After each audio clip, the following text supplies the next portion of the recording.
Ben, mandan empezar aí a xefa de protocolo, mandoume a min presentar como anfitrión esta xornada, non?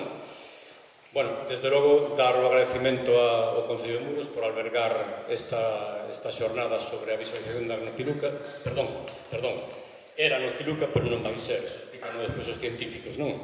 A bioluminiscencia, é o termo máis acaído, non? O que se chama ardora ou ardentía. Como presidente de Culturmar que son, que me toca ser, e ademais residente aquí en Muros, comentar que a Ardentía é o título, o nome, Nova Ardentía, da revista que publicamos anualmente. Por tanto, é un orgullo poder establecer este nexo de conexión entre a revista da que hoxe presentamos, ademais, o número 14 aquí mesmo, neste mesmo espazo, con este outro proxecto que, desde logo, que parece enormemente bonito e ilusionante, non? Visualizar, volver presenciar este fenómeno. Darlle tamén as grazas ao Consello de Cultura Galega por convidar a Culturmar a formar parte desta colaboración, desta cooperación no proxecto, o Consello Superior de Investigacións Científicas e o Instituto de Investigacións Mariñas, que tamén albergan a parte científica, e pola miña banda non quero estender moito máis. Tamén un agradecimento a Primitivo, que é un mariñeiro co que contactei, porque é unha cosa que me parece especialmente importante. A parte científica, según me comentaba Pepe Pintado, non está completa se non está compensada ou complementada coa parte da experiencia, non? Entón, unha das señas de identidade desta xornada era que convivisen aquí tanto a explicación científica do fenómeno como a experiencia dos mariñeiros que presenciaban este fenómeno no seu propio labor profesional. Por ese motivo contamos con Primitiva, que lle temos que dar as grazas por estar aquí, que despois tamén nos comentará a súa experiencia. E nada, entendo que vai ser unha experiencia realmente gratificante, non? Volver presenciar este grandísimo fenómeno. Así que moitas gracias e que o disfrutedes.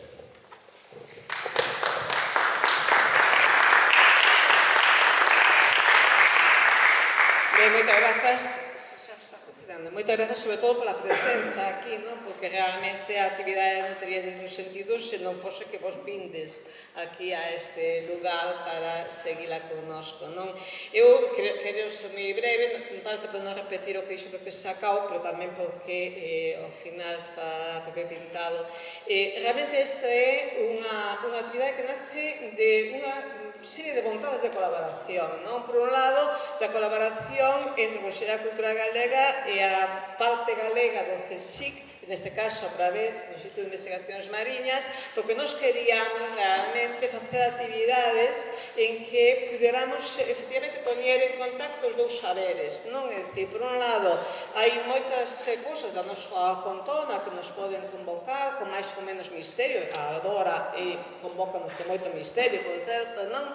E os científicos teñen o seu punto de vista, teñen a súa explicación, teñen o seu saber que deben comunicarnos, que deben compartir connosco, pero tamén hai un saber tradicional, de xeracións e xeracións de galegos e galegas que foron acumulando ao longo do tempo. E ese saber, un saber maravilloso, que tamén é necesario que eles compartan connosco. Por lo tanto, xuntar eses dous saberes era realmente o motivo desta liña de colaboración que nos iniciamos. E como a iniciamos justamente cun tema mariñeiro, e por outro lado había xa unha vontade que xa ven desde antes da pandemia de colaborar con Culturmar tamén en cuestións que teñen que ver co patrimonio marítimo, non? É dicir, colaborar con a federación que tanto ten feito pola recuperación, valorización, exhibición orgullosa dese carácter da cultura galega, ese carácter marítimo que ten Galicia, pois nos queríamos tamén facer actividades de colaboración con Culturmar. E aquí deuse a conxunción perfecta, non? Se faltaba algo na conxunción perfecta é que a eles creo que foi a Culturmar, se non sería o Instituto de Investigación Marina, desde logo non a min, eu creioxelle que o momento idóneo, xa que non podía ser na data que teníamos inicialmente prevista, que a finais de xullo, por outra razón, era colocarnos xustamente dentro de Muros Miromar.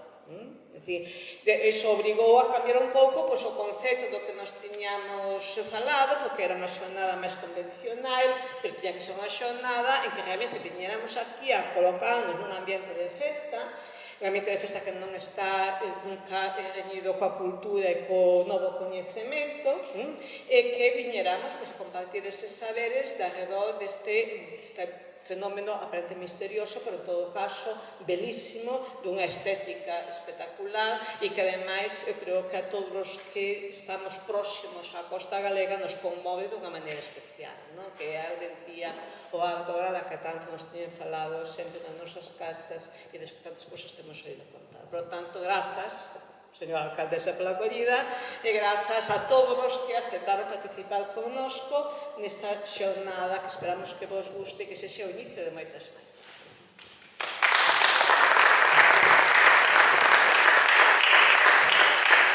Bueno, eu sumo meus agradecementos e tamén o agradecemento ao Consello da Cultura Galega por a invitación a facer esta colaboración e por todo o despliegue técnico que precisan organizar isto e gravarlo demais.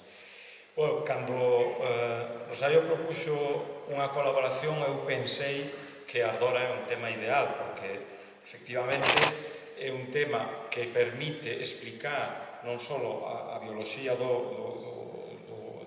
fitoplancton que produce esa bioluminiscencia, sino que eso está relacionado tamén con o funcionamento do océano, do mar, do afloramiento, de cousas que se relacionaban coa oceanografía, cos nutrientes na auga, etc. E permitía contar todo isto. Ese achegamento, aparte, permitía conectar coa cultura popular e ca visión da Ardora. Eu veño de pasar e asistir á Cumbre dos Océanos, a Conferencia dos Océanos en Lisboa de Nacións Unidas, donde foi centrado no océano e como o océano está relacionado cos obxectivos de desenvolvemento sostible. O océano está relacionado con todos, non só ca vida baixo a auga, sino con conseguir alimentos, con regulación do clima, con todo. Unha das cousas que ali eran constantes era temos que actuar xa sabemos bastante do estado no que temos no océano, un único océano que nos conecta a todos, e xa non é tempo de falar, é tempo de actuar. E cambiar a narrativa, pasar dun océano que en principio era inmenso, producía alimentos de abondo, podía diluir toda a contaminación que lle botáramos, que logo pasou o que pasou, e está no estado no que está. A seguinte narrativa foi é tan inmenso que non vamos poder facer nada, e o que temos que facer é decir, non, pódese facer, e ademais, como non o fagamos, non temos posibilidades de supervivencia. Quer dizer, o océano vai ser a solución para o clima, para o alimento, etc. Outra cousa que se dixo bastante é que en todos os proxectos relacionados co mar, tanto pesqueiros, tanto de agricultura, tiñan que estar centrados, unha parte no entorno, da situación, e por outra parte na xente. E na xente implicando tamén as comunidades locais. E en esa participación da xente falouse tamén desta conexión ca cultura tradicional, ca cultura local, e establecer pontes que promove UNESCO entre o coñecemento que produce a ciencia e o coñecemento que existe nas comunidades locais. E hubo unha ponente que, falando de cantos científicos se achegaban ás comunidades para falar e para facer ese intercambio, dixo unha cousa que me quedou un pouco na cabeza, que eu creo que en ese aspecto os científicos tiñamos que falar menos e escoitar máis. Entón, isto é o que pretendemos un pouco aquí tamén, é un pouco o que aprendemos desde o noso instituto. Establecer esas pontes que creo que é que podamos falar en pé de igualdade os científicos co mundo, coa cultura mariñeira, e que eso, bueno, no ámbito da arte, da literatura, con todas as formas que existen diferentes de coñecemento, e que deses diálogos podamos todos enriquecernos, porque todos eses coñecementos son necesarios. E nada máis, decir simplemente que este pequeno agasallo é unha ilustración dunha noctiluca que fixo un artista que se chama Lula Goce, que posiblemente os que pasades por as vilas galegas coñecedes os murales maravillosos, e fixo con motivo da Semana da Ciencia. E nada máis, moitas gracias por estar aquí.